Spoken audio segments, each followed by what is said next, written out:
SoCooL.com.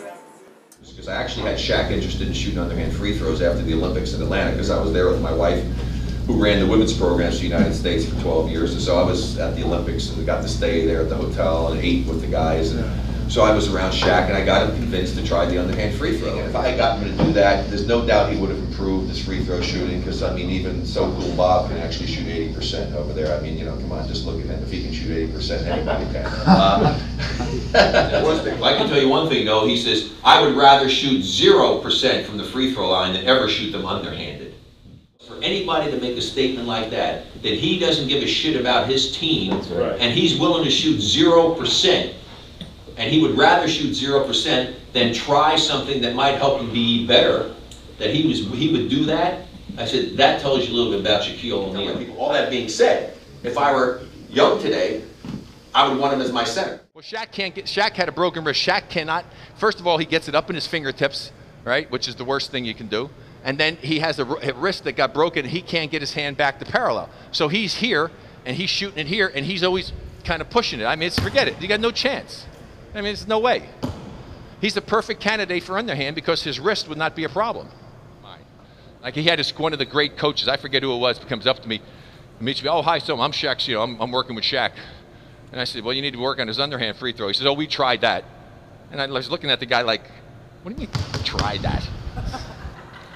I'm like, who's teaching him, you? Yeah, he tried that. Great. Shit. Huh? I mean, let me tell you, first of all, there's no way that he wouldn't be able to shoot at least 70% if he was willing to put some time at it. No, I'm serious. I mean, if he was 70%, but think about it, it changes the dynamics for Shaq. I mean, every coach that he's had has taken him out of the game. He's been put on the bench sometimes when the game's been on the line because they're afraid of his free throws. And you can't go to him. The guy's a $30 million player, and you can't give him the ball at the end of a game for fear that he's going to get fouled. I mean, that's absurd. If he's a 70% free throw shooter, now you could be a go-to guy. Is the Zen Master ready? Yes, sir.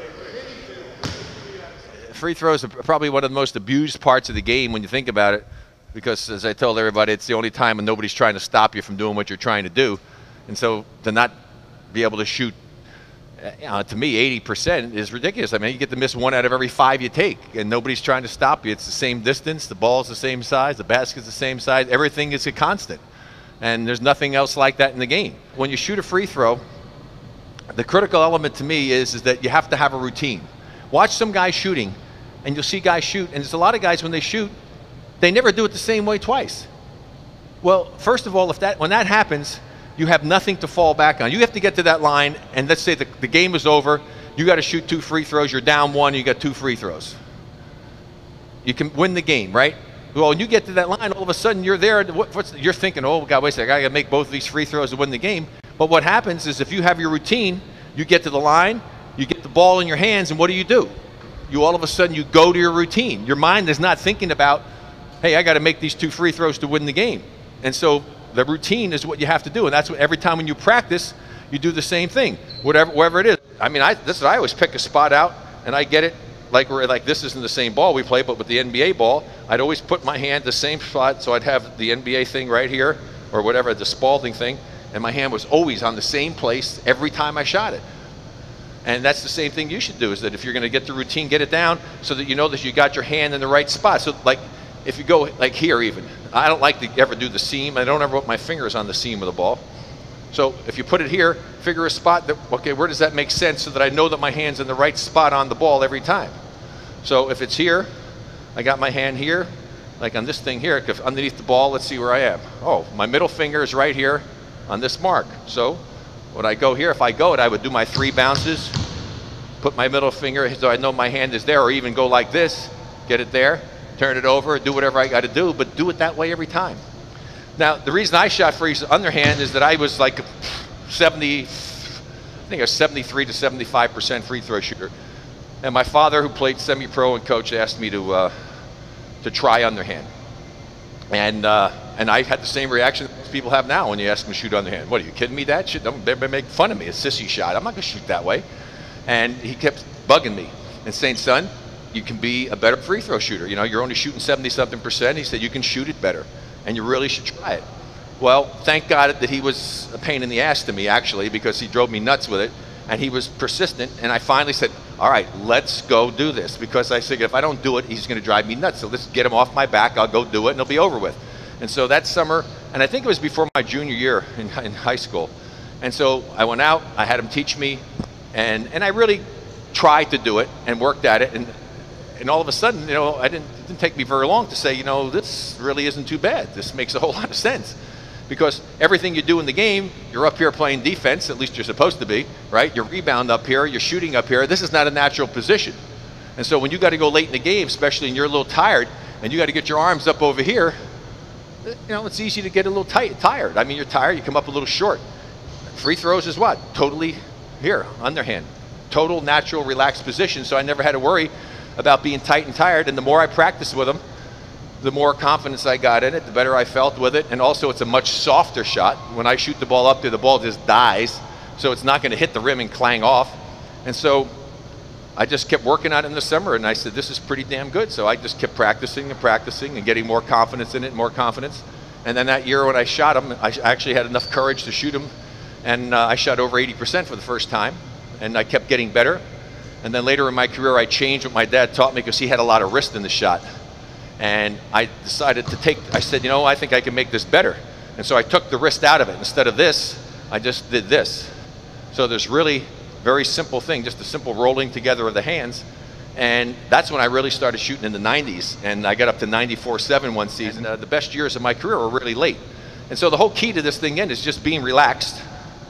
You get about shoulders width apart, bent at the knees, kind of relaxed here. This is the one time that you can be a little upright, because basically I say you got to be this way, but here I'm kind of a little upright, but I will actually bend. Then I just get the ball, and the key to it is you have to have big enough hands. So it's really not something that little kids can do properly, because their hands aren't big enough to get over the top of the ball, because you actually get over the top of the ball a little bit. So I get over the top of the ball, and if you'll see the position that I'm in right here, all right, if I take my hands off the ball, my hand is here. So when I say just before I'm ready to go, it's like cocking the trigger. I cock my wrist, and I just do that, just a little cock. Well, what does that do? From this position to here, where does that put me? That's a total natural position. That's the way my arm hangs. Then I just bend my waist, and I'm concentrating to get it. This is a little different than my looking at the back of the rim. I try to just get it over the front, because you just want it to be dying to just get over the front of the rim. So it's just here, I go 3 bounces, put my hands on the ball in the same spot, ready to go. Deep breath, cock my wrist, and then I bend, and then all it is then is coming up, and as I come up, this is where you get the feel, is right here. How much energy do you put in with your arm motion going to the basket, and when you get up almost to chest level here, it's just a simple rolling of your hands together from here to there, and then let it go up and finish and follow through. And you get the feeling of how much bend and how much energy you put in here. And you get to the point, as I say, when I did it messing around shooting free throws, I could do it blindfolded, because once I'm here, I know where I'm going, and I just let it go. And I just know how much effort I have to have. And once I'm loose and stuff, I don't have to look at the basket, because I know where the ball's going. You're trying to get a rhythm and a routine. So if you get yourself to the line and you're set and you're making shots, you know, why would you want to move? Just stay here and have somebody feeding you. Just do it the same way every single time. And don't move, because you're in the right spot, and you want to try to develop the touch and the feel.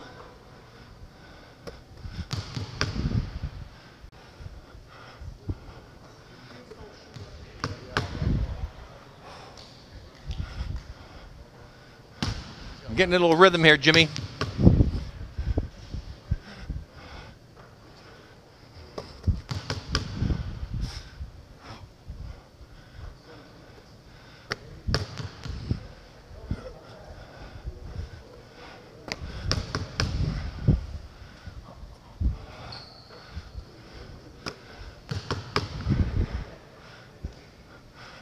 Oh, crawl, oh.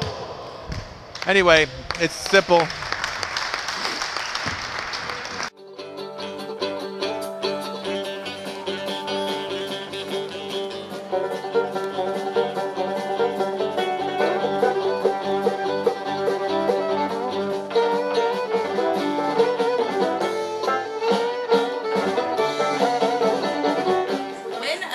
playing poker.com.